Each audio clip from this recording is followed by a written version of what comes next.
Assalamualaikum warahmatullahi wabarakatuh. Apa kabar sahabat Al-Fatah yang dimuliakan Allah? Semoga kita dalam keadaan sehat, dilimpahkan rezekinya dan diberikan keberkahan dunia dan akhirat. Amin ya robbal alamin.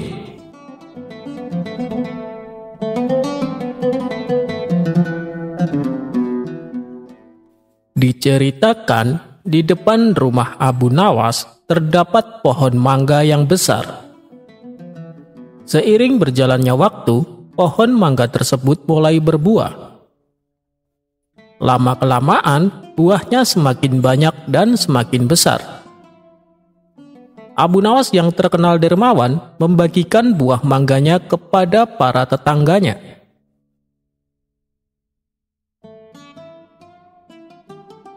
Pada suatu malam, ada 3 bocah pencuri mendatangi rumah Abu Nawas.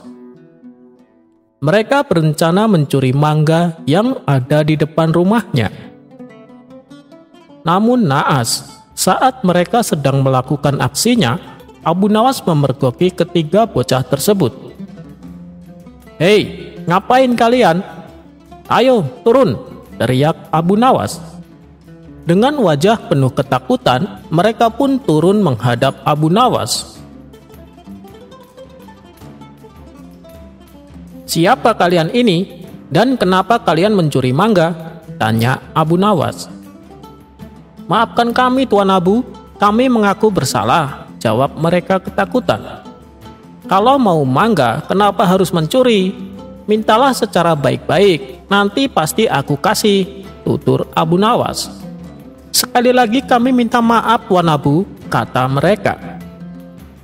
"Baiklah, karena kalian telah melakukan kesalahan, maka kalian harus dihukum," ujar Abu Nawas. Lalu ketiga bocah tersebut satu persatu ditanya siapa namanya. "Nama kamu siapa?" tanya Abu Nawas kepada bocah pertama. "Nama saya Anas Tuan," jawab bocah pertama. "Oh, Anas. Sebagai hukumannya, baca surat Al-Quran yang sesuai dengan nama kamu," perintah Abu Nawas. Bocah pertama ini lalu membaca surat Anas sampai selesai. "Kamu siapa?" tanya Abu Nawas kepada bocah kedua. "Saya Tarik Tuan," jawab bocah tersebut. "Baik, baca surat At-Tarik sampai selesai," perintah Abu Nawas. Bocah kedua pun membaca surat At-Tarik sampai selesai. Kini, tibalah giliran bocah ketiga.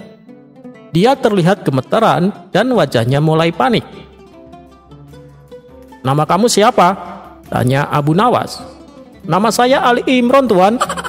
Tapi kalau di rumah biasa dipanggil Kulhu," jawab bocah ketiga dengan terbata-bata. Spontan Abu Nawas langsung tertawa terpingkal-pingkal. "Ya sudah, baca surat Kulhu," kata Abu Nawas sambil terus tertawa. Setelah ketiga bocah tersebut dihukum dengan membaca surat-surat Al-Quran, Abu Nawas lalu menasehatinya. "Kalian harus berjanji, jangan sampai mengulanginya lagi," kata Abu Nawas. "Baik Tuan Abu," jawab mereka serempak. Kemudian Abu Nawas memberi mereka sekantong buah mangga. "Sekarang pulanglah," ucap Abu Nawas. Ketiga bocah tersebut lalu pamit pulang dan mengucapkan terima kasih.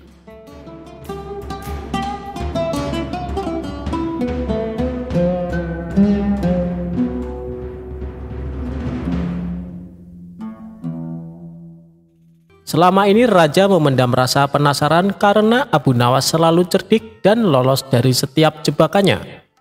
Raja terus berpikir keras mencari cara untuk bisa mengalahkan sosok humoris dan cerdik ini.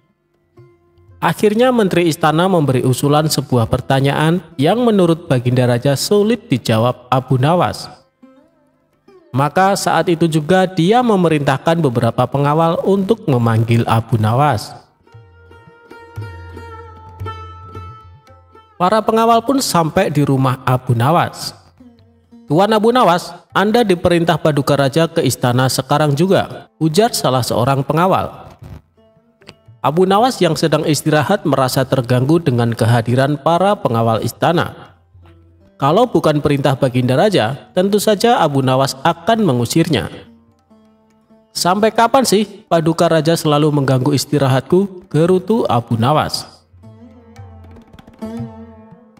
Dengan terpaksa Abu Nawas datang ke istana. Akibat perasaannya yang sudah dongkol, Abu Nawas pun bertingkah agar Baginda Raja emosi. Ia langsung mengambil makanan dan duduk di samping sang raja. Awalnya tingkah Abu Nawas yang tidak sopan ini sempat membuat raja jengkel. Tapi karena ada rencana untuk mempermalukan Abu Nawas, ia pun menahan emosinya. "Wahai Abu Nawas, aku ada tebakan untukmu. Apa kau siap menjawabnya?" tanya Baginda Raja. "Tujuanku ke sini memang untuk menjawab tebakan Paduka Raja," jawab Abu Nawas dengan enteng. "Bagus, kalau kau bisa menjawab pertanyaanku, aku akan memberikan hadiah 1000 dinar, ungkap Baginda Raja. "Tapi kalau kau tidak mampu menjawab, sebagai hukumannya rambut kepalamu harus digundul dan janggutmu dipotong bersih. Lalu aku akan mengarakmu dengan keledai," sambung Baginda Raja. Seketika Abu Nawas terkejut, karena biasanya hukuman yang akan diterima yaitu penjara selama sebulan. "Baiklah Paduka Raja, tapi hamba tidak menginginkan uang," balas Abu Nawas. "Lalu apa yang kau inginkan?" tanya Baginda Raja lagi. "Hamba ingin Paduka Raja memerintahkan serangga-serangga itu jangan menggangguku," jawab Abu Nawas. Baginda Raja pun kaget dengan permintaan Abu Nawas. Sejenak dia berpikir bahwa serangga-serangga itu bukan rakyatnya, maka tidak akan mungkin terjadi. Bukankah Baginda seorang raja?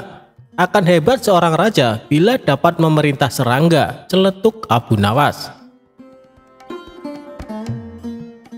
Rupanya Abu Nawas mengetahui apa yang dipikirkan oleh padukanya. "Bagaimana Paduka? Apakah Paduka bersedia?" terang Abu Nawas. Rasa takut pun menghampiri Baginda Raja. Ia takut Abu Nawas dapat menjawab tebakannya. Tetapi dirinya malu apabila tidak dapat memenuhi permintaan Abu Nawas. Abu Nawas berpikir Baginda Raja takut malu. Akhirnya bersedia menjawab pertanyaan dari Paduka Raja tanpa sebuah syarat apapun. Mendengar hal itu, hati Baginda Raja merasa tenang dan lega. Ia pun langsung mengajukan pertanyaan tebakan kepada Abu Nawas. "Pohon apa yang berumur 1 tahun memiliki 12 cabang, setiap cabangnya terdiri dari 30 daun, dan daun-daun tersebut sebagian menghadap ke arah cahaya, serta sebagian lagi menghadap ke arah gelap?" tanya Baginda Raja. Namanya saja Abu Nawas. Pertanyaan sesulit apapun pasti akan dijawabnya. Pohon itu mewakili tahun karena ada 12 bulan dalam 1 tahun dan 30 hari dalam 1 bulan, di mana 30 hari tersebut terbagi menjadi siang dan malam, jawab Abu Nawas. Baginda Raja pun terkejut saat Abu Nawas menjawab tanpa berpikir lama. Namun ia tenang karena sebelumnya syarat yang diajukan Abu Nawas sudah dicabut. "Tapi rasanya tidak adil Abu Nawas kalau aku tidak memberikan hadiah. Katakan Abu Nawas apa yang kau inginkan," kata Baginda Raja. "Baiklah, hamba minta 500 dinar dan selama 1 bulan Paduka Raja tidak boleh mengganggu hamba," jawab Abu Nawas. Baginda Raja pun menuruti permintaan Abu Nawas tidak akan mengganggunya selama 1 bulan ke depan, dan Abu Nawas pulang membawa 500 dinar.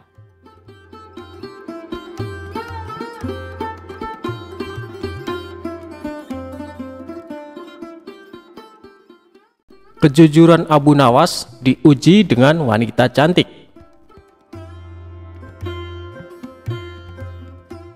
Suatu hari, Abu Nawas pergi ke hutan untuk mencari kayu. Ia membawa kapak yang sangat usang sebagai alat mempermudah pekerjaannya. Namun sayangnya, kapak miliknya itu malah jatuh ke jurang.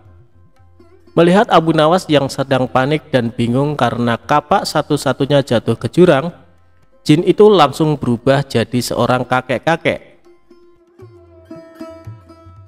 Jin yang menjelma jadi kakek-kakek itu langsung menanyakan apa yang sedang terjadi. Lalu Abu Nawas mengatakan kalau kapak miliknya jatuh ke jurang dan kesulitan mengambilnya. Kemudian kakek itu menawarkan diri membantu mengambil kapak milik Abu Nawas. Namun kapak yang diambil sang kakek dari dalam jurang terlihat berbeda, berlapis emas dan sangat mewah. "Apakah ini milikmu, nak?" tanya kakek itu. "Bukan, kek," ujar Abu Nawas. Lalu kakek itu langsung menggantinya lagi. Kali ini kapak yang tidak kalah mewah, yaitu dilapisi intan permata sehingga terkesan mewah sekali. "Apakah itu kapakmu, anak muda?" kata kakek itu. "Bukan, kek, kapak saya jelek dan berkarat," terang Abu Nawas. Kakek itu pun berkata dalam dirinya bahwa Abu Nawas ini memang benar-benar jujur. Sebelum memberikan 2 kapak mahal tadi, kakek itu bertanya kepada Abu Nawas, "Mengapa tetap ingin kapaknya yang sudah usang itu? Aku tidak mau mengambil yang bukan hak saya, kek. Aku adalah orang yang selalu bersyukur dengan apa yang saya miliki. Bagiku, kapak jelek ini adalah rezeki yang luar biasa, karena bisa memberikan nafkah yang halal," tutur Abu Nawas. Akhirnya, kakek itu memberikan kapak berlapis emas dan intan permata tadi kepada Abu Nawas sebagai hadiah karena sudah jujur. Ia pulang dengan membawa 3 kapak, yaitu kapak jelek miliknya, kapak yang terbuat dari emas, dan kapak yang berlapiskan intan permata. Tidak sampai di situ, jin tadi masih ingin menguji kejujuran Abu Nawas. Godaan yang diberikan melalui harta tidak berhasil. Akhirnya jin yang menjelma jadi seorang kakek tersebut akan mengujinya dengan wanita. Kakek itu kemudian menculik istri Abu Nawas, kemudian menyembunyikannya ke alam jin. Setelah pulang dari hutan, Abu Nawas langsung mencari istrinya. Ke semua sudut ruangan ia cari, namun istrinya menghilang secara misterius. Lalu kakek itu datang kepada Abu Nawas dan bertanya apa yang sedang dia cari dan menawarkan diri untuk membantunya. Abu Nawas mengatakan kalau istrinya hilang secara misterius dan hanya meninggalkan pakaian kotor. "Tenang, aku akan membantumu dan pasti menemukan istrimu," ujar sang kakek. Tiba-tiba Abu Nawas teringat kalau kakek itu yang ditemuinya di hutan saat kapaknya masuk ke jurang dan memberikannya 2 kapak yang sangat bernilai. "Wah, rupanya kakek itu ingin menguji kejujuranku lagi," kata Abu Nawas di dalam hatinya. Kakek itu lalu datang membawa wanita yang sangat cantik dan bertanya kepada Abu Nawas, apakah benar orang itu adalah istrinya. Abu Nawas melihat dari ujung kepala sampai ujung kaki. Apakah benar wanita ini adalah istrinya? "Benar, kek, ini istri saya," katanya. "Bukan, ini bukan istrimu. Kenapa kau tidak jujur? Katanya hidup harus penuh rasa syukur," ucap sang kakek. Lalu Abu Nawas menjelaskan, jika ia mengatakan itu bukan istrinya, kejadian yang sama akan seperti kapak tadi. Kakek itu nantinya akan membawa 1 wanita cantik lagi. "Nanti kau akan memberikan 2 wanita cantik itu lagi kan? Sama seperti kapak," terang Abu Nawas. Jin yang menyerupai kakek itu langsung tertawa terbahak-bahak. Ia tidak menyangka kalau Abu Nawas bukan hanya jujur, tapi juga cerdas.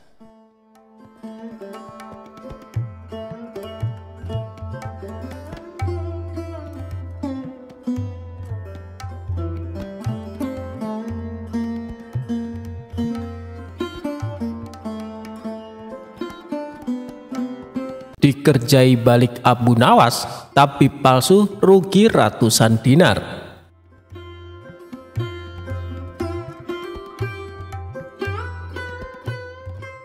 Abu Nawas mengerjai balik tabib palsu. Penipu itu bahkan sampai rugi ratusan dinar. Bermula dari suatu hari di kota tempat tinggal Abu Nawas, dihebohkan adanya tabib baru yang mengaku sakti. Dia sesumbar bisa mengobati penyakit apa saja. Walhasil rumahnya didatangi ratusan pasien. Padahal tabib tersebut hanyalah seorang penipu. Ia menggunakan keahlian sulapnya untuk menipu warga. Hal inilah yang membuat warga makin percaya pada kesaktian palsu sang tabib palsu. Ada juga pasien yang tidak kunjung sembuh, namun karena rayuan manis sang tabib palsu, ia selalu menuruti perkataannya agar kembali berobat. Sampai pada suatu ketika Abu Nawas jatuh sakit yang tidak kunjung sembuh. Atas saran sang istri, Abu Nawas disuruh berobat ke tabib tersebut. Kala itu Abu Nawas belum tahu kalau tabib tersebut adalah seorang penipu. Ia pun menuruti saran istrinya. Namun sudah 3 kali berobat, sakit Abu Nawas tidak kunjung sembuh. Padahal sekali berobat bayarnya 100 dinar. Dan Abu Nawas sudah menghabiskan 300 dinar tanpa ada sedikit pun tanda-tanda kesembuhan pada dirinya.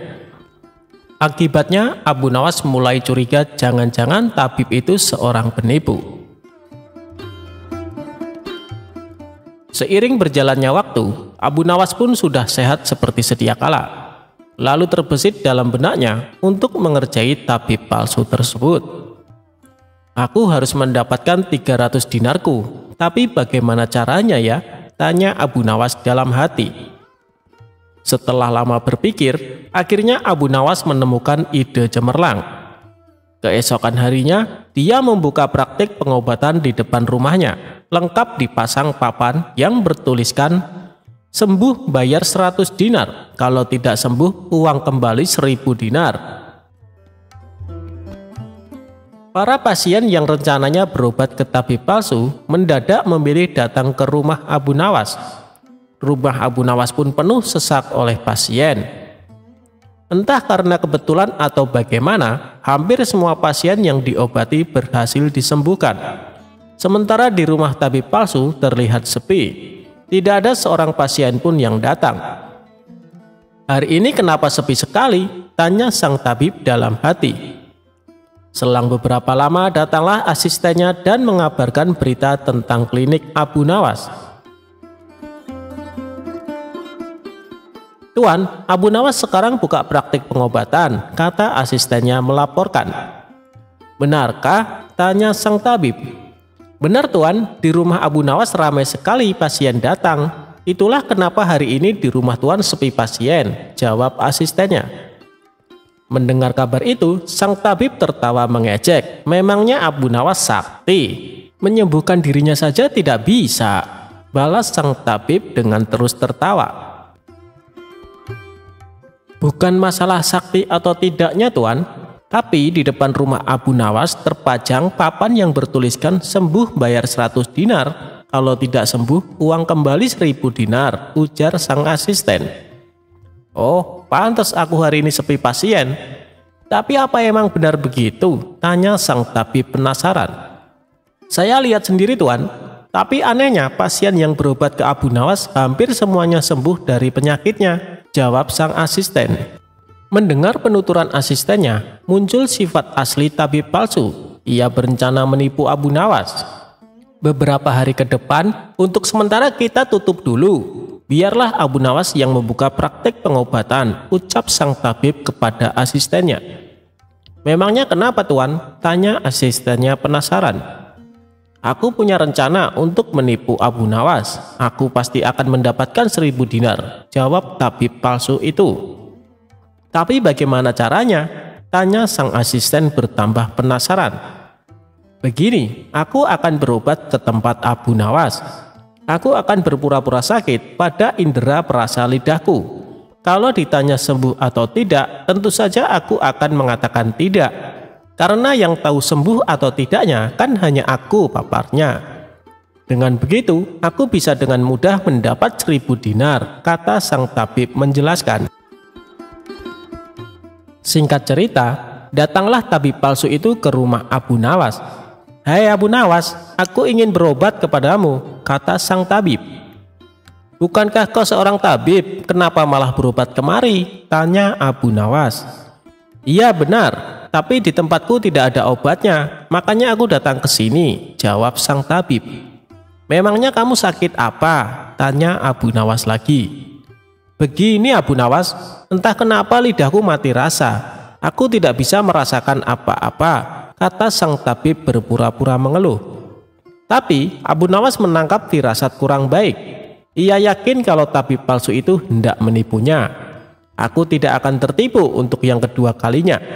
Justru kedatanganmu sudah aku tunggu-tunggu," ucap Abu Nawas dalam hati. Lalu Abu Nawas menyuruh sang tabib untuk menunggunya di ruang pengobatan. Abu Nawas segera memeras buah jeruk yang sangat asam dan menuangnya ke dalam gelas. Lalu gelas tersebut diberikan kepada sang tabib. "Ini obatnya sudah jadi, minumlah," ucap Abu Nawas. Ketika sang tabib meminumnya, mukanya mendadak berkerut menahan rasa kecut. "Kamu menipuku ya? Ini bukan obat, tapi air jeruk yang sangat kecut," kata tabib itu emosi. "Alhamdulillah, berarti lidahmu sudah tidak lagi mati rasa. Sekarang bayar ongkos berobatnya," pinta Abu Nawas. Tapi sang tabib tidak putus asa. Ia terus berusaha agar bisa mendapatkan 1000 dinar. Hari berikutnya, ia kembali mendatangi Abu Nawas. "Hei Abu Nawas, aku mau berobat lagi," kata sang tabib palsu. "Oh, silakan. Apa lidahmu masih mati rasa?" tanya Abu Nawas meledek. "Bukan, kali ini penyakitnya berbeda," jawab sang tabib. "Luar biasa, ternyata kamu punya banyak stok penyakit. Kali ini apa penyakitnya?" tanya Abu Nawas lagi. "Aku hilang ingatan Abu Nawas," jawab tabib palsu itu. "Apakah kamu kesandung kasus korupsi makanya hilang ingatan?" tanya Abu Nawas. "Enak saja, memangnya aku pejabat," jawab tabib dengan nada protes. "Baiklah, kamu tunggu di sini sebentar, aku akan mengambilkan obatnya," ucap Abu Nawas. Tidak berapa lama, Abu Nawas kembali menemui sang tabib palsu. "Ini obatnya, silahkan diminum," kata Abu Nawas sambil memberikan gelasnya. "Aku tidak mau meminumnya Abu Nawas," ujar sang tabib. "Loh, memangnya kenapa?" "Katanya pengen sembuh," ucap Abu Nawas. "Ini kan perasaan air jeruk seperti kemarin, aku tidak mau," kata sang tabib menolak. "Alhamdulillah, tanpa meminumnya pun kamu sudah sembuh. Sini, bayar 100 dinar, pinta Abu Nawas lagi. "Sudah sembuh? Sudah sembuh apanya? Kamu jangan mengada-ngada Abu Nawas," protes sang tabib. "Buktinya kamu masih ingat dengan obat yang kemarin aku berikan itu. Berarti sakit hilang ingatanmu sudah sembuh," jelas Abu Nawas. Untuk kedua kalinya rencana sang tabib palsu mengalami kegagalan. Mau tidak mau, ia harus memberikan uang kepada Abu Nawas. "Kurang ajar, ternyata Abu Nawas tidak sebodoh yang aku kira," pikir sang tabib. Tidak terima dengan dua kegagalan yang dialami, tabib palsu itu berpikir keras untuk bisa mengalahkan Abu Nawas. Setelah merenung agak lama, akhirnya ia mendapat ide. "Aku pasti berhasil," ungkap tabib merasa yakin. Kali ini ia berpura-pura buta. Si tabib berjalan ke rumah Abu Nawas dengan bantuan tongkat di tangannya. Setelah tiba, Abu Nawas sempat kaget dengan penuh rasa iba. Abu Nawas bertanya kepada sang tabib, "Apa yang menimpamu dan mengapa kamu bisa seperti ini?" Si tabib palsu menjawab, "Tolonglah aku Abu Nawas, mataku tiba-tiba buta. Sembuhkanlah aku," terangnya. Tabib itu kemudian dipersilakan masuk dan duduk di ruang pengobatan. Setelah mengapatinya dengan seksama, Abu Nawas akhirnya menyadari bahwa itu adalah tipuan. Namun Abu Nawas tidak pernah kehilangan akal. Ia punya cara lain untuk menghadapinya. "Sepertinya penyakit kebutaanmu sudah sangat parah. Maafkan aku untuk kali ini, tidak mampu mengobatimu," ucap Abu Nawas berpura-pura sedih. Mendengar jawaban tersebut, sang tabib langsung kegirangan. Akhirnya bisa mengelabui Abu Nawas. "Terus bagaimana ini Abu Nawas? Padahal aku berharap banyak kepadamu," kata sang tabib berpura-pura. "Ya, mau bagaimana lagi? Aku tidak mungkin bisa menyembuhkanmu," jawab Abu Nawas. "Kalau begitu aku dapat uang 1000 dinar dong?" tanya tabib palsu itu penuh harap. "Tentu saja kawan, aku tidak mungkin berdusta," balas Abu Nawas. Kemudian Abu Nawas masuk ke rumah untuk mengambilkan uang. "Ini uang 1000 dinar untukmu," ucap Abu Nawas sambil memberikan uangnya. Tabib palsu itu dengan penuh kegirangan menerima uang tersebut. Tapi setelah uangnya dihitung, ia langsung murka. "Hei Abu Nawas, kenapa hanya 10 dinar?" tegas sang tabib palsu dengan emosi. "Dari mana kamu tahu kalau jumlahnya hanya 10 dinar? tanya balik Abu Nawas. "Uangnya memang ada 10, tapi pecahan 1 dinar, bukan 100 dinar. Memangnya aku buta apa?" balas tabib tambah emosi. "Alhamdulillah, sekarang kamu sudah sembuh," kata Abu Nawas sambil mengambil kembali uangnya. "Maksudmu apa Abu Nawas? Kenapa uangnya diambil lagi?" tanya si tabib kebingungan. "Loh, kamu kan sudah sembuh, sini bayar 100 dinar, pinta Abu Nawas. "Sembuh apanya? Kamu jangan mengada-ada Abu Nawas," protes si tabib palsu. "Bukankah kamu kesini katanya mengalami kebutaan?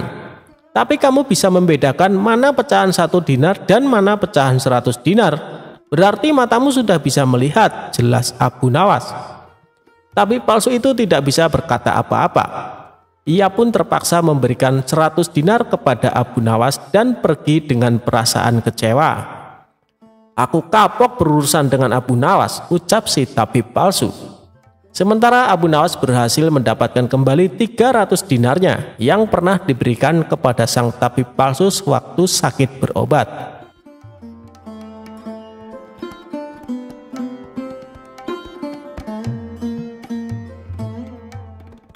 Abu Nawas dan kabar besok kiamat. Diceritakan, Abu Nawas memiliki hewan peliharaan. Di samping memiliki keledai sebagai tunggangannya, ia juga memelihara seekor kambing yang sangat gemuk dan besar. Tak pernah terlintas di benak Abu Nawas untuk menyembelihnya.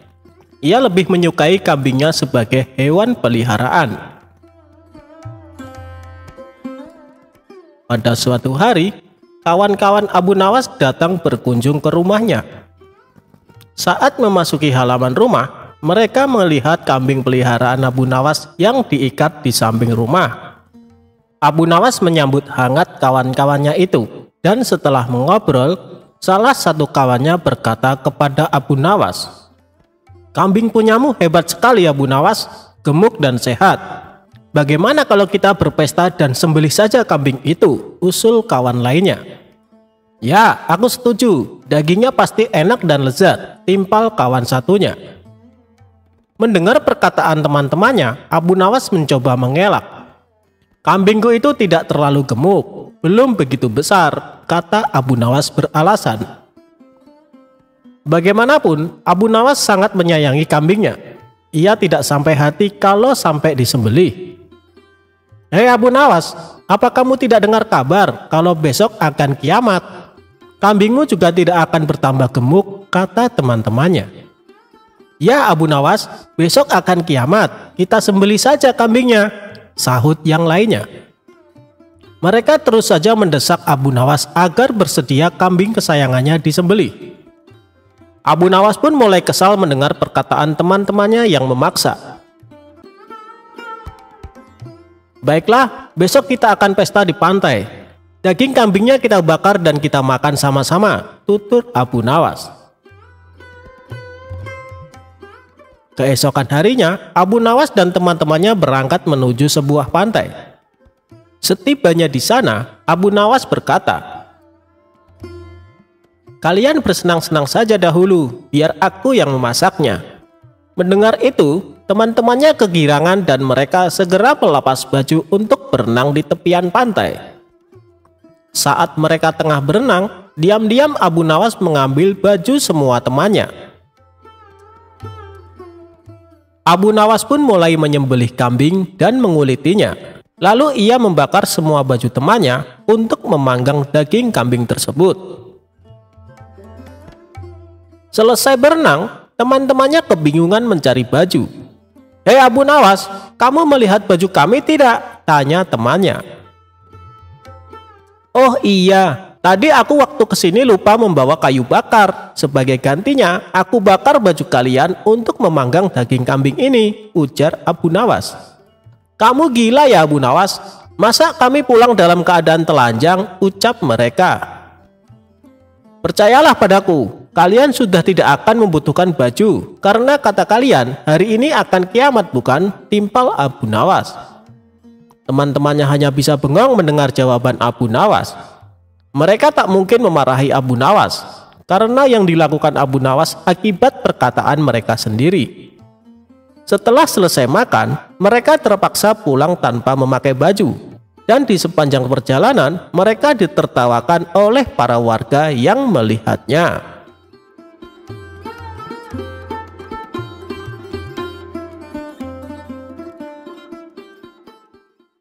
Abu Nawas mencari jarum yang hilang. Alkisah, pada suatu hari, Abu Nawas mencari sesuatu di halaman rumahnya yang penuh dengan pasir.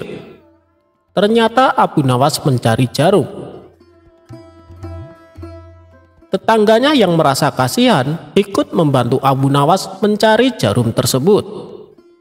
Tetapi selama 1 jam lebih mereka mencari jarum tersebut tidak juga mereka temukan. Kemudian tetangganya bertanya kepada Abu Nawas, "Wahai Abu Nawas, kira-kira di mana engkau menjatuhkan jarum itu?" tanya tetangga itu. "Jarumnya sih jatuh di dalam rumah," jawab Abu Nawas. "Loh, maksudnya bagaimana? Kalau jarum itu jatuh di dalam rumah, mengapa engkau mencarinya di luar rumah?" tanya tetangga tersebut keheranan. "Karena di dalam rumah tampak gelap, sedangkan di luar terang," jawab Abu Nawas tanpa dosa. Kisah ini selesai sampai di sini, singkat namun penuh makna. Ada yang memaknai jika mencari kebahagiaan di luar rumah itu tidak ada artinya, padahal kebahagiaan sesungguhnya ada di dalam rumah yang terkadang tak terlihat.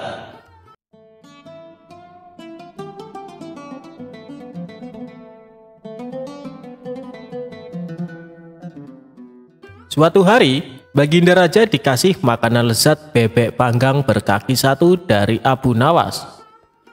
Berawal Abu Nawas diminta istrinya mengantarkan bebek panggang itu kepada Baginda Raja.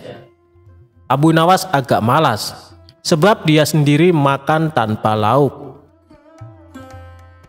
"Sudahlah, supaya Baginda Raja makin sayang sama kau suamiku," ujar istri Abu Nawas. Abu Nawas pun mengalah.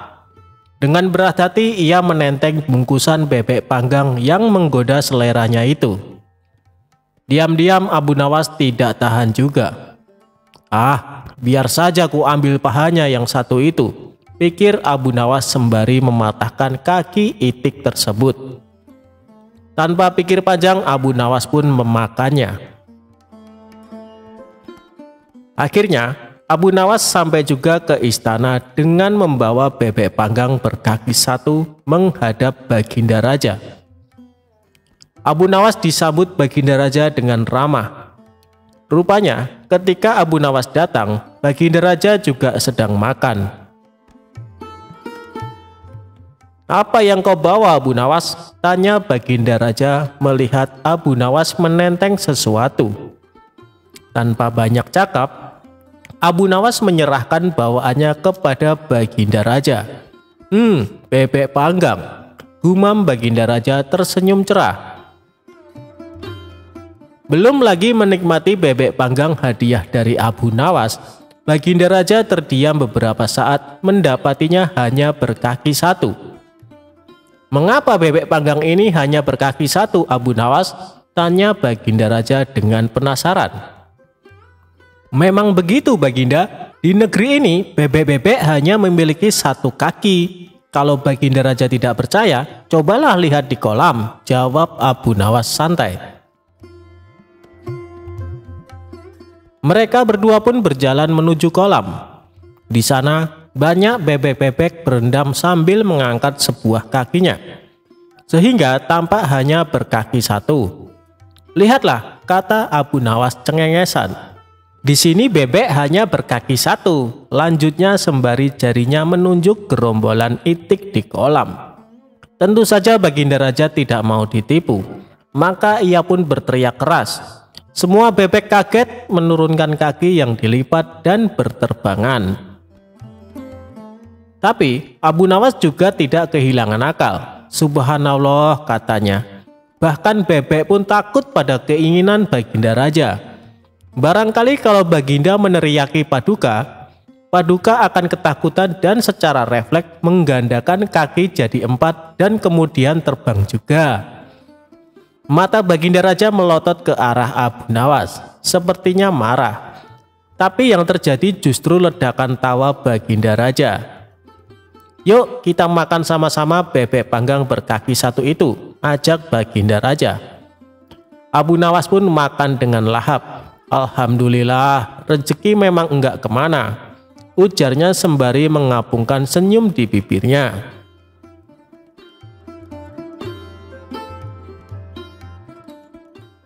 Abu Nawas anti hujan.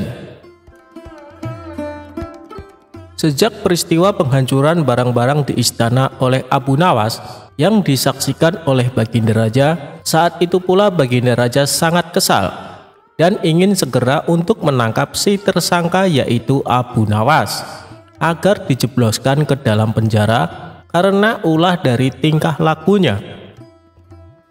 Sudah menjadi hukum bagi siapa saja yang tidak sanggup melaksanakan titah Baginda Raja, apalagi sampai membangkang kepada sang raja, maka tak disangsikan lagi bahwa ia akan mendapatkan hukuman.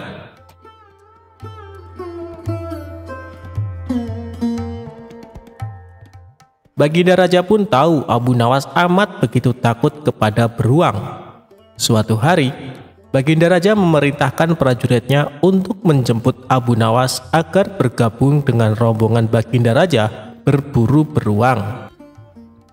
Abu Nawas merasa takut dan gemetar, tetapi ia tidak berani menolak perintah dari Baginda Raja tersebut. Dalam perjalanan menuju ke hutan, tiba-tiba cuaca yang cerah berubah menjadi mendung beraroma kegelapan. Seketika Baginda Raja langsung memanggil Abu Nawas. Dengan penuh ta'zim dan rasa hormat, Abu Nawas pun mendekati Baginda Raja. Tanya Baginda Raja tanpa sedikit pun senyum di wajahnya. "Ampun tuanku, hamba belum tahu," jawab Abu Nawas dengan polosnya. "Kau pasti tahu bahwa sebentar lagi akan turun hujan. Hutan masih jauh dari sini, kau kuberi kuda yang lamban. Sedang aku dan pengawal-pengawalku akan menunggangi kuda yang cepat. Nanti pada waktu makan siang kita berkumpul di tempat peristirahatanku. Bila hujan turun, kita harus menghindarinya dengan cara kita masing-masing agar pakaian kita tetap kering. Sekarang mari kita berpencar," Baginda Raja menjelaskan. Kemudian Baginda Raja dan rombongan mulai bergerak dan berpencar. Abu Nawas kini tahu Baginda Raja akan menjebaknya. Lalu ia harus mencari akal. Ia pun memutar otak cerdiknya. Dan ketika Abu Nawas sedang berpikir, tiba-tiba hujan pun turun. Begitu hujan turun, Baginda Raja beserta rombongannya segera memacu kuda mereka masing-masing untuk mencapai tempat perlindungan yang terdekat. Tetapi karena derasnya hujan, Baginda Raja dan para pengawalnya basah kuyup. Ketika waktu makan siang tiba, Baginda Raja bersegera menuju tempat peristirahatan. Belum sempat baju Baginda Raja dan para pengawalnya kering, Abu Nawas datang dengan menunggang kuda yang amat lamban. Baginda Raja dan para pengawalnya seketika terperangah terkejut, kebingungan karena baju Abu Nawas tidak basah sama sekali. Padahal dengan kuda yang paling cepat pun, Baginda Raja beserta para pengawalnya tidak bisa mencapai tempat berlindung yang paling dekat sekalipun. Pada hari berikutnya, Abu Nawas diberi kuda yang cepat yang kemarin ditunggangi oleh Baginda Raja sendiri. Kini Baginda Raja dan para pengawal-pengawalnya menunggangi kuda-kuda yang lamban. Setelah Abu Nawas dan rombongan kerajaan berpencar, hujan pun turun seperti kemarin. Ini hujan lebih deras daripada hari kemarin. Baginda Raja dan para pengawalnya lagi-lagi basah kuyup karena kuda yang mereka tunggangi tidak bisa berlari dengan kencang. Pada waktu makan siang tiba, Abu Nawas pun tiba di tempat peristirahatan lebih dahulu daripada Baginda Raja beserta rombongannya. Kemudian Abu Nawas menunggu Baginda Raja. Selang beberapa saat, Baginda Raja dan para pengawalnya tiba dengan pakaian yang basah kuyup. Melihat Abu Nawas dengan pakaian yang tetap kering seolah tidak terkena hujan, atau memang Abu Nawas manusia anti hujan, saat itu pula Baginda Raja menjadi penasaran dibuatnya. Beliau tidak sanggup lagi menahan keingintahuan yang selama ini disembunyikannya. "Terus terang bagaimana caranya kamu menghindari hujan, wahai Abu Nawas?" tanya Baginda dengan penuh rasa penasaran. "Mudah tuanku yang mulia," kata Abu Nawas sambil tersenyum. "Sedangkan aku dengan kuda yang cepat saja tidak sanggup untuk mencapai tempat berteduh terdekat, apalagi dengan kuda yang sangat lambat ini," tegas Baginda Raja. "Hamba sebenarnya tidak melarikan diri dari hujan, Tuan, tetapi begitu waktu hujan turun, lalu hamba secepat mungkin melepas pakaian hamba dan bersegera melipatnya, lalu mendudukinya. Ini hamba lakukan sampai hujannya berhenti," ungkap Abu Nawas. Diam-diam Baginda Raja akhirnya mengakui kecerdikan Abu Nawas.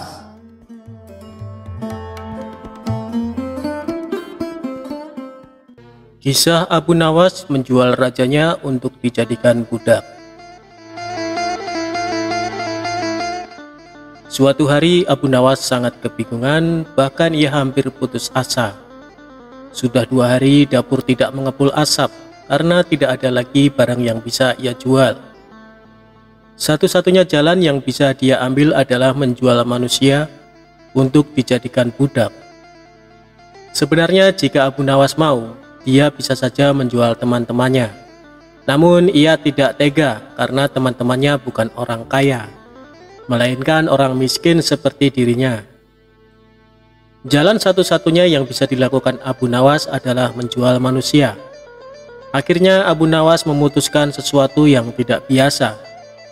Ia akan tetap menjual manusia untuk dijadikan budak oleh si pembelinya. Bukan menjual temannya, melainkan rajanya Harun al-Rasyid. Menurut Abu Nawas, hanya Baginda Raja yang pantas untuk dijual. Bukankah selama ini Baginda Raja selalu mempermainkan dirinya dan menyengsarakan pikirannya?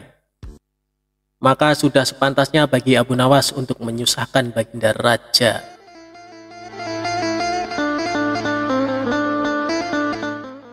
Abu Nawas mencari cara agar bisa menjual Baginda Raja Harun al-Rasyid. Ia pun mendapat ide dan menjumpai sang raja.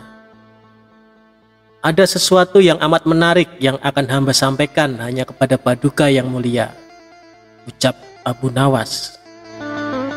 "Apa itu, wahai Abu Nawas?" tanya Baginda langsung tertarik. "Sesuatu yang hamba yakin belum pernah terlintas di dalam benak Paduka yang mulia," kata Abu Nawas meyakinkan. "Kalau begitu cepatlah ajak aku ke sana untuk menyaksikannya," kata Baginda Raja tanpa curiga sedikitpun. "Tetapi Baginda," kata Abu Nawas sengaja tidak melanjutkan kalimatnya. "Tetapi apa?" tanya Baginda tidak sabar. "Bila Baginda tidak menyamar sebagai rakyat biasa, maka pasti nanti orang-orang akan banyak yang ikut menyaksikan benda ajaib itu," kata Abu Nawas. Karena memiliki keinginan besar dan rasa penasaran yang begitu besar, Baginda Raja bersedia menyamar jadi rakyat biasa. Melihat penyamaran sang raja berhasil, Abu Nawas dan Baginda Raja berangkat menuju ke sebuah hutan. Setibanya di sana, Abu Nawas mengajak Baginda Raja mendekati sebuah pohon besar dan rindang. Ia pun meminta sang raja untuk menunggu. Sementara itu, ia pergi menjumpai seorang badui yang pekerjaannya menjual budak. Abu Nawas mengajak pedagang budak itu untuk melihat calon budak yang akan dijual kepadanya agak jauh. Abu Nawas enggan menjumpai sang raja dan merasa tidak tega. Sementara itu Abu Nawas beralasan calon budak yang akan dijualnya adalah teman dekatnya sendiri. Setelah pedagang budak itu memperhatikan dari kejauhan, ia merasa cocok. Abu Nawas pun membuatkan surat kuasa yang menyatakan bahwa pedagang budak sekarang mempunyai hak penuh atas diri orang yang sedang duduk di bawah pohon rindang itu. Abu Nawas pergi begitu menerima beberapa keping uang emas dari pedagang budak. Baginda Raja masih menunggu Abu Nawas di bawah pohon rindang tersebut, sampai tibalah pedagang budak menghampiri dirinya. Baginda Raja merasa heran, mengapa Abu Nawas tidak juga muncul, dan mengapa ada orang lain selain dirinya dan Abu Nawas. "Siapa engkau?" tanya Baginda Raja kepada pedagang budak. "Aku adalah tuanmu sekarang," kata pedagang budak itu agak kasar. Tentu saja pedagang budak itu tidak mengenali Baginda Raja Harun al-Rasyid dalam pakaian yang amat sederhana. "Apa maksud perkataanmu tadi?" tanya Baginda Raja dengan wajah merah padam. "Abu Nawas telah menjual engkau kepadaku, dan inilah surat kuasa yang baru dibuatnya," kata pedagang budak dengan kasar. "Abu Nawas menjual diriku kepadamu?" kata Baginda makin murka. "Ya," bentak pedagang budak. "Tahukah engkau siapa aku ini sebenarnya?" tanya Baginda geram. "Tidak, dan itu tidak perlu," kata pedagang budak seenaknya. Lalu ia menyeret budak barunya ke belakang rumah. Sultan Harun al-Rasyid diberi parang dan diperintahkan untuk membelah kayu. Baginda Raja merasa heran dengan semua yang diperintahkan. Ia melihat begitu banyak tumpukan kayu di belakang rumah Badui itu, sehingga memandangnya saja Sultan Harun al-Rasyid sudah merasa ngeri, apalagi harus mengerjakannya. "Ayo kerjakan," perintah si pedagang budak. Meski ia merasa kebingungan dengan semua, Sultan Harun al-Rasyid mencoba untuk melakukan perintah dari tuan barunya. Sultan Harun al-Rasyid secara perlahan memegang kayu dan mencoba membelahnya. Namun si Badui melihat cara Sultan Harun al-Rasyid memegang parang merasa aneh. "Kau ini bagaimana? Bagian parang yang tumpul kau arahkan ke kayu. Sungguh bodoh sekali." Sultan Harun al-Rasyid mencoba membalik parang hingga bagian yang tajam terarah ke kayu. Ia mencoba membelah, namun tetap saja pekerjaannya terasa aneh dan kaku bagi si Badui. "Oh, beginikah derita orang-orang miskin mencari sesuap nasi? Harus bekerja keras lebih dahulu. Wah, lama-lama aku tak tahan juga," gumam Sultan Harun al-Rasyid. Si Badui menatap Sultan Harun al-Rasyid dengan pandangan heran, dan lama-lama menjadi marah. Ia merasa rugi barusan membeli budak yang bodoh. "Hei Badui, cukup semua ini, aku tak tahan." "Kurang ajar, kau budakku, harus patuh kepadaku," kata Badui itu sembari memukul sang raja. Tentu saja raja yang tak pernah diperlakukan kasar itu menjerit keras saat dipukul kayu. "Hei Badui, aku adalah rajamu, Sultan Harun al-Rasyid," kata Baginda sambil menunjukkan tanda kerajaannya. Pedagang budak itu kaget dan mulai mengenal Baginda Raja. Ia pun langsung menjatuhkan diri sembari menyembah Baginda Raja. Sang raja mengampuni pedagang budak itu karena ia memang tidak tahu, tetapi kepada Abu Nawas Baginda Raja amat murka dan gemas. Ingin rasanya beliau meremas-remas tubuh Abu Nawas seperti telur.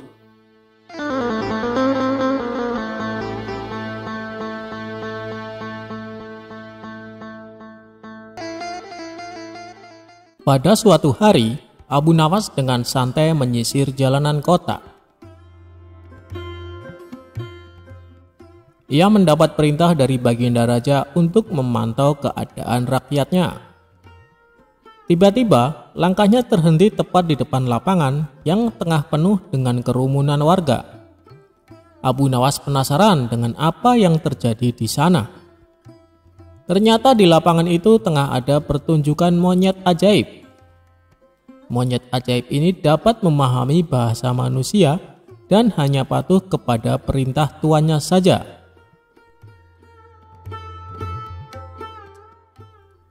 Dengan sombong sang tuan mengadakan sayembara dengan hadiah beberapa keping emas.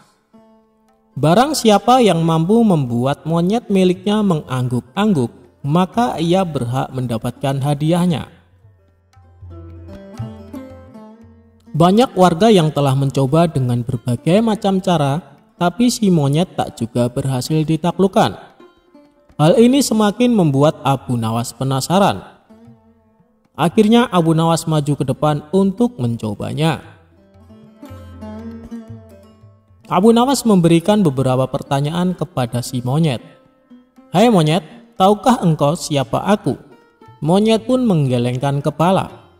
"Apakah engkau takut pada tuanmu?" pancing Abu Nawas. Si monyet pun tetap diam dan tidak menganggukkan kepala. "Oh, ternyata kamu tidak takut ya pada tuanmu," sahut Abu Nawas. Kemudian Abu Nawas mengancam si monyet. "Hai monyet, apabila kau tetap diam, maka aku akan melaporkanmu kepada tuanmu. Kalau kamu tidak takut padanya, dan pasti dia akan memberikan hukuman." Si monyet pun mulai ragu, dan akhirnya dengan spontan si monyet mengangguk-anggukkan kepalanya karena takut pada tuannya. Penonton bersorak girang karena Abu Nawas berhasil membuat si monyet menganggukkan kepalanya. Si pemilik monyet sangat marah dan memukuli monyetnya dengan kayu karena merasa malu.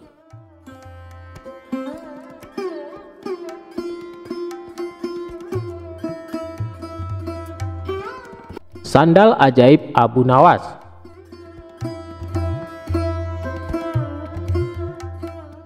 Suatu hari, Abu Nawas berangkat menuju pasar untuk berjualan mencari rezeki tambahan. Sesampainya di pasar, ia langsung menggelar tikar sebagai lapak berjualan. Kebetulan pada hari itu ia berjualan sendal yang diberi nama ajaib. Abu Nawas mulai berteriak-teriak menawarkan barang dagangannya kepada para orang-orang di pasar. "Sandal ajaib, sandal ajaib, sandal ajaib," teriak Abu Nawas berkali-kali di pasar. Sesaat kemudian datang seorang pemuda menghampirinya dan melihat-lihat barang dagangannya. "Silahkan tuan, mau membeli sendal?" tanya Abu Nawas. "Ya, apakah ini sendal ajaib?" tanya pemuda. "Tentu saja tuan," jawab Abu Nawas. "Saya ingin mencari sendal yang bisa merubah hidupku yang miskin ini," kata pemuda itu. "Apa maksud tuan?" tanya Abu Nawas lagi. "Saya ini sudah lama hidup miskin dan ingin sekali kaya raya. Saya ingin membeli barang yang bisa memberikan saya keberuntungan," kata pemuda tersebut.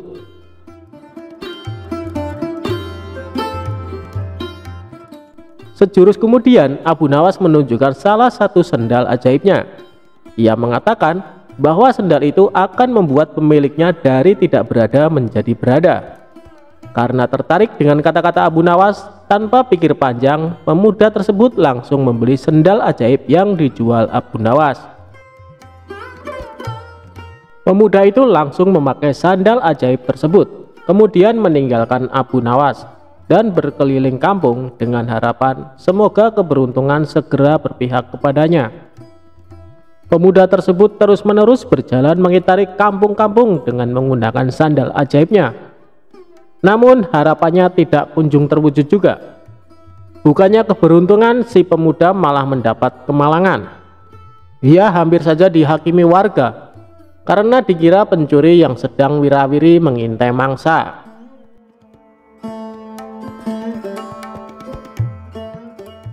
Hari sudah menjelang sore. Dengan perasaan marah dan kecewa, ia akhirnya mencari Abu Nawas meminta pertanggungjawabannya. Setelah bertanya sana sini, akhirnya ia menemukan Abu Nawas. "Assalamualaikum," sapa pemuda itu. "Waalaikumsalam. Ternyata tuan. Bagaimana kabar tuan?" tanya Abu Nawas. "Kabar buruk. Aku tidak merasakan keberuntungan apa-apa setelah memakai sendal ini. Malahan hampir saja aku celaka dihajar warga kampung gara-gara dikira pencuri.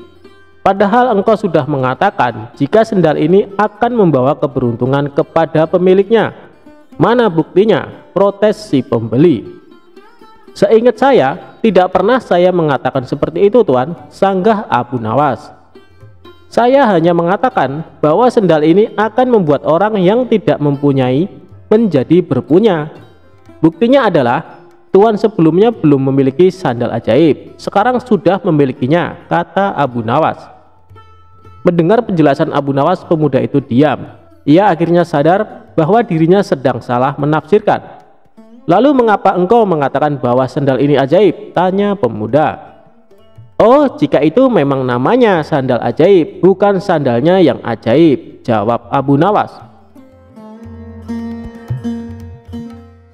Jangan percaya kepada barang ajaib, karena percaya pada sesuatu selain Allah Subhanahu wa Ta'ala bisa membuat kita syirik dan akan mendapatkan kesusahan di dunia dan akhirat kelak. Buktinya yang Tuhan alami ini hari ini. Oleh karena itu, segeralah bertobat kepada Allah Subhanahu wa Ta'ala, tambah Abu Nawas. Akhirnya dengan perasaan malu, pemuda itu pergi begitu saja tanpa sepatah kata pun. Ia menyadari jika ia telah melakukan kesalahan karena mengharap sesuatu kepada selain Allah Subhanahu wa Ta'ala dan tanpa berusaha. Mulai saat itu pun ia langsung bertobat.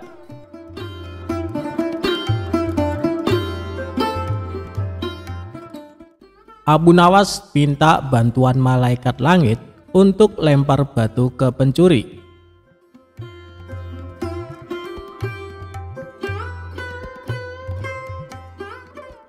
Cerita Abu Nawas kali ini berawal dari adanya pencuri di kota Baghdad.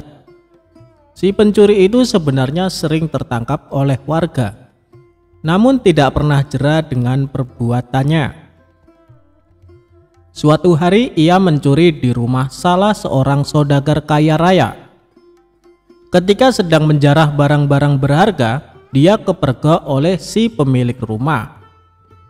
Saudagar kaya tersebut langsung berteriak minta tolong. "Ada pencuri! Ada pencuri!" teriak saudagar kaya tersebut. Mendengar ada teriakan, para warga langsung berlari menuju rumah saudagar kaya itu. Mereka lalu mengepung si pencuri agar tidak bisa melarikan diri. Tapi anehnya si pencuri tampak terlihat tenang. Dia sama sekali tidak ada niat kabur. Justru ia menghampiri warga yang mengepungnya. Tentu saja warga langsung membekuknya.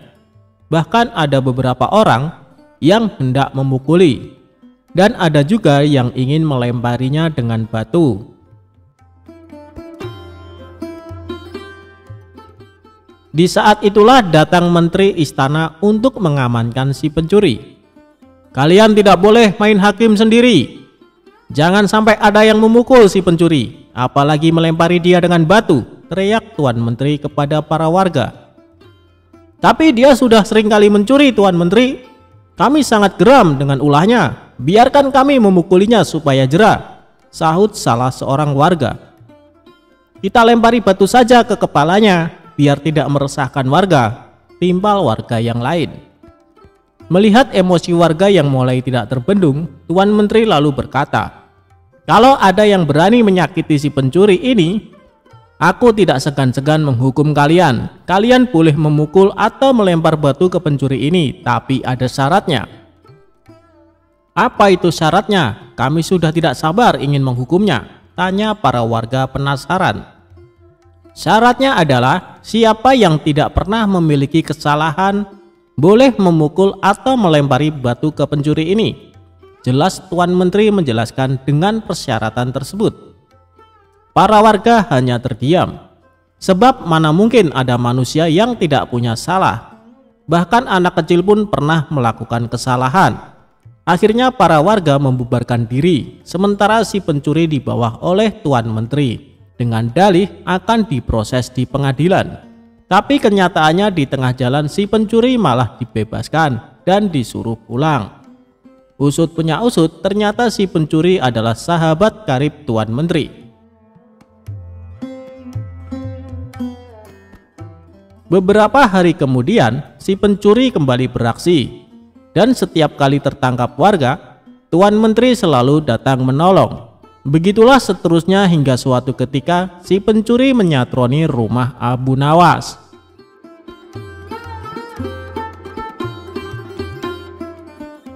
Kebetulan saat itu Abu Nawas baru saja mendapat hadiah emas dari Baginda Raja. Ketika si pencuri masuk ke rumah dan hendak mengambil emas tersebut, Abu Nawas keburu memergokinya.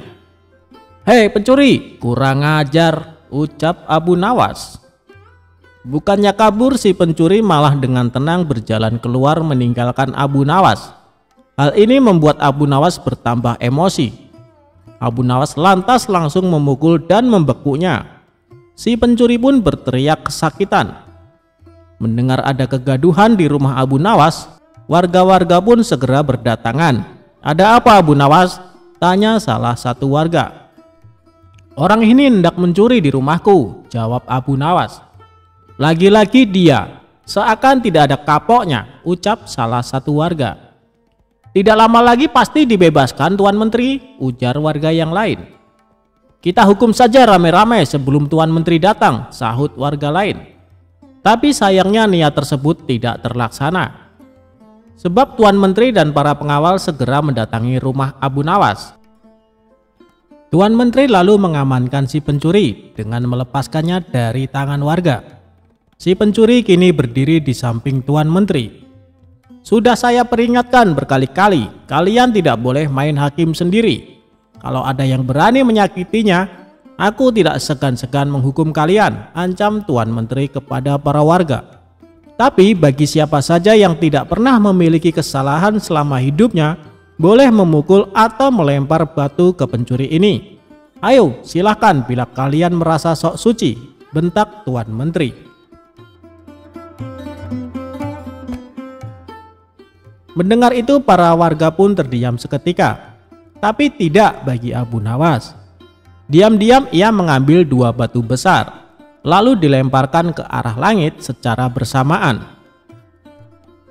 Saat 2 batu tersebut kembali turun ke bawah, masing-masing mengenai kepala si pencuri dan Tuan Hakim. Sontak si pencuri langsung pingsan jatuh tersungkur. Dari kepalanya keluar darah bercucuran. Begitu juga dengan Tuan Menteri, meski tidak pingsan, dia mengalami sakit yang luar biasa. Dari kepalanya hingga bercucuran darah cukup banyak. "Kurang ajar, siapa yang berani berbuat lancang melempar batu?" teriak Tuan Menteri penuh emosi. Dikarenakan takut menjadi sasaran amukan Tuan Menteri, orang-orang di sana lalu menunjuk bahwa Abu Nawaslah pelakunya. "Kurang ajar kau Abu Nawas, kau akan mendapat hukuman berat," bentak Tuan Menteri. "Salahku di mana? Kenapa tiba-tiba aku dihukum?" tanya Abu Nawas berpura-pura. "Kamu telah berani melempari kepalaku dengan batu," jawab Tuan Menteri.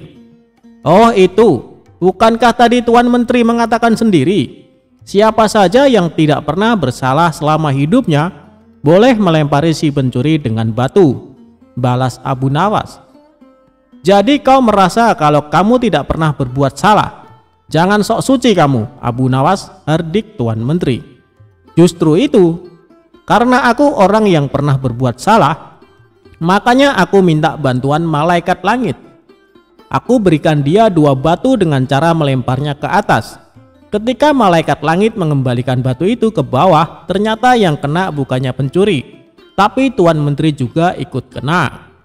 Mungkin malaikat langit lebih tahu bila selama ini Tuan Menteri bersekongkol dengan si pencuri," kata Abu Nawas. Mendengar itu Tuan Menteri tidak bisa berkata apa-apa, tapi memendam amarah kepada Abu Nawas.